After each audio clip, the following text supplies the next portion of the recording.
पर आर्थिक लगे हैं उनके परिवार पर, उससे आहत होकर के वो नरक प्रलाप करते हैं। इसलिए बिंदुओं पर जाकर के अपने आप को मत फंसाना। याद रखो, चुनाव संपन्न हुए, 28-30 साल का युवा बिहार को एजेंडे पे लाके खड़ा किया। न यहां नफरत थी, न धर्म था, न गोहत्या था, न लव जिहाद था, न 3 तलाक था। हमारे जो एजेंडे थे, समान काम का समान वेतन, हमारे एजेंडे थे 10 लाख लोगों को पक्की नौकरी, हमारे एजेंडे थे सिंचाई, कमाई, दवाई, पढ़ाई, करवाई और सुनवाई थी। और उस एजेंडे पर देश के प्रधानमंत्री को भी आना पड़ा। याद करो, बिहार के मुख्यमंत्री ने कहा कि 10 लाख रोजगार कहां से मिलेगा नौकरी, तो भारतीय जनता पार्टी ने कहा कि 19 लाख हम देंगे।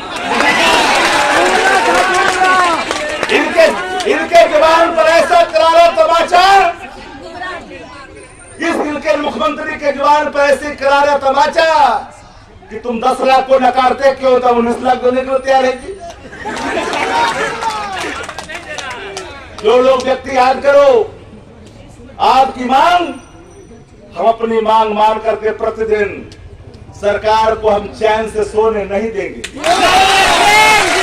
और बात को लेकर के जो हम लोगों ने इसको अपने एजेंडे का पार्ट माना, इसकी सुनवाई के लिए सरकार पर जो हमारा अपना प्रतिपक्ष का, सशक्त विपक्ष का जो दायित्व है, लोकतांत्रिक पद्धति के माध्यम से हम सरकार पर दबाव बनाएंगे जब तक आप इसको अंतिम रूप नहीं दे देते। युवाओं से कहना चाहूंगा कि वो दिन भूल जाओ। अभी भी हम लोग किस सदी में जी रहे हैं, याद करिए। 6 वर्ष हुए देश की सरकार के, हम कोई खिलाफ नहीं करते किसी का, यही किसी के हम खिलाफ कोई आरोप प्रत्यारोप नहीं लगाते। इस देश को युवाओं को रोजगार चाहिए, किसानों का सिंचाई व्यवस्था चाहिए, मजदूरों को रोजगार चाहिए। क्या हुआ किसान का, क्या हुआ मजदूर का, क्या हुआ नौजवान का इस देश में? आज हम किसान भी आंदोलन है, अन्नदाता भी आंदोलित है इस देश का। रहीमन यह गरीब का कभी न निष्फल जाए, मरी खाल की सांस से लौ भस्म हो जाए। जो गरीबों की आग का सामना कर ले, गरीबों की आग का सामना करने की ताकत किसी में नहीं है। रहीम बड़े उम्दा किस्म के कवि हैं, उन्होंने इन बातों को उद्धृत किया है पंक्तियों में, जिसकी चर्चा जिसको मैंने कह करके आपको बताया। गरीब से पंगा मत लेना, बेरोजगारों से पंगा मत लेना, इनके निवाले का इंतजाम अगर आपके दायित्व बनता है। आपने सुबुगाहट क्यों की, आपने अभ्यावेदन क्यों लिया, आपने तारीख क्यों तय की? जब तारीख आपने तय की है तो फैसला देना होगा।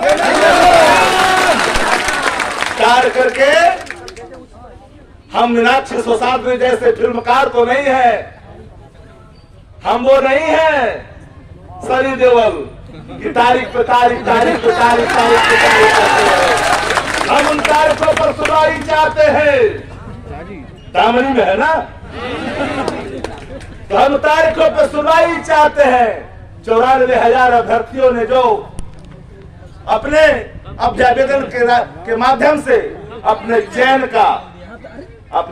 का मांग पत्र आपके सामने रखा, सारी अर्हताओं को पूरा करते हुए जिन प्रक्रियाओं के अधीन होकर के हमने सारी अर्हताओं को पूरा किया है, अब नियुक्ति देने का बारी आया है।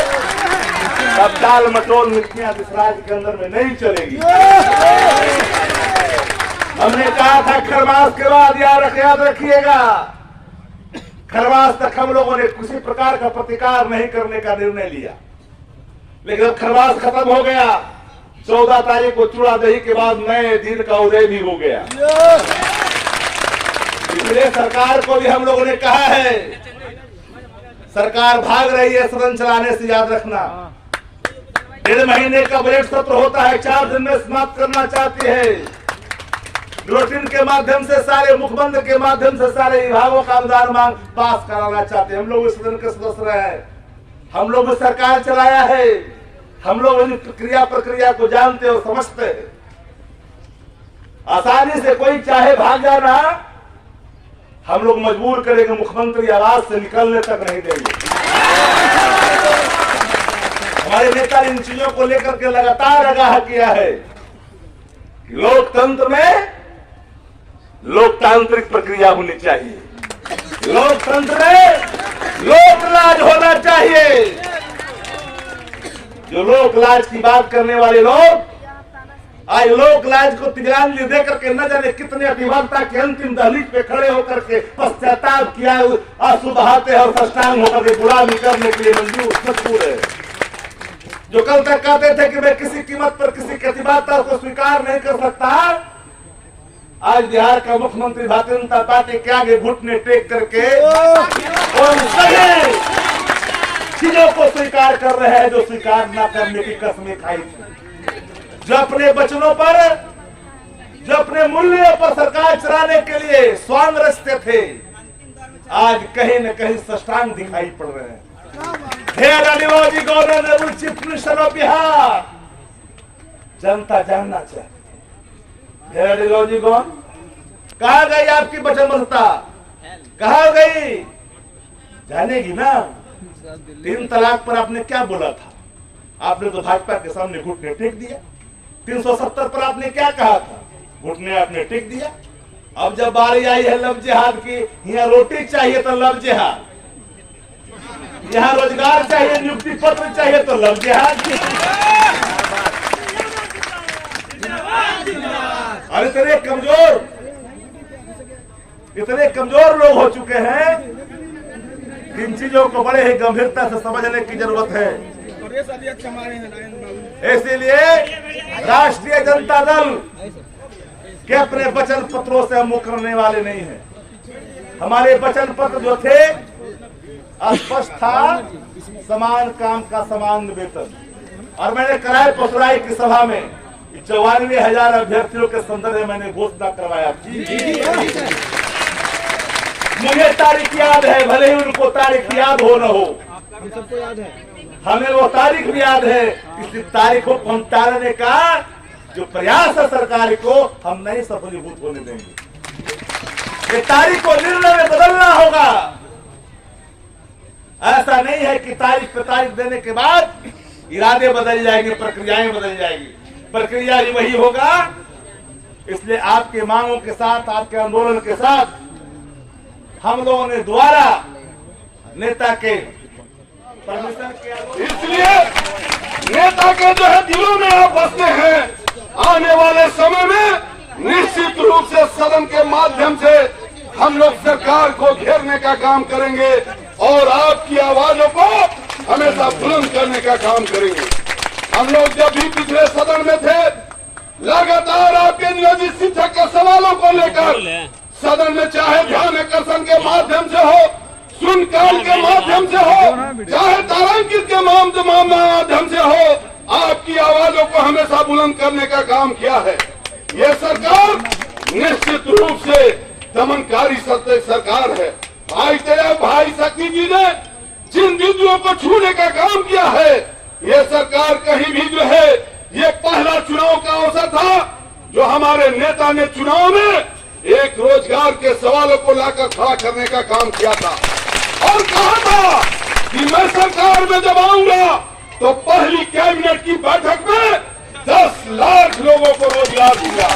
साथियों, इसके पहले कभी भी किसी सरकार ने, किसी भी महागठबंधन के लोगों ने रोजगार पर कभी चर्चा नहीं किया था। हमेशा कहीं लव जिहाद की बात होती थी, कहीं ना कहीं धर्म के नाम पर यह राजनीति होती थी।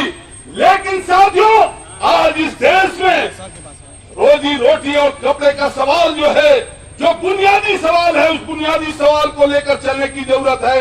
हम तमाम अपने जो है नियोजित शिक्षक साथियों से कहना चाहते हैं कि आपके 94,000 शिक्षकों की जो बहाली जनवरी में जो है करने का जो सरकार ने जो वादा किया था, और उस वादे पर कहीं न कहीं तारीख पर तारीख देने का जो काम किया है, पुरजोर इसका हम लोग विरोध करते हुए आपका समर्थन करते हैं और इन्हीं बातों को कहते हुए पुनः अपने तमाम साथियों को धरना स्थल पर आए हुए साथियों का हम फिर खैर मकदम करते हुए, इस्तकबाल करते हुए, सैल्यूट करते हुए अपने पार्टी की तरफ से, अपने नेता की तरफ से समर्थन करते हुए अपनी वाणी को विराम देते हैं। जय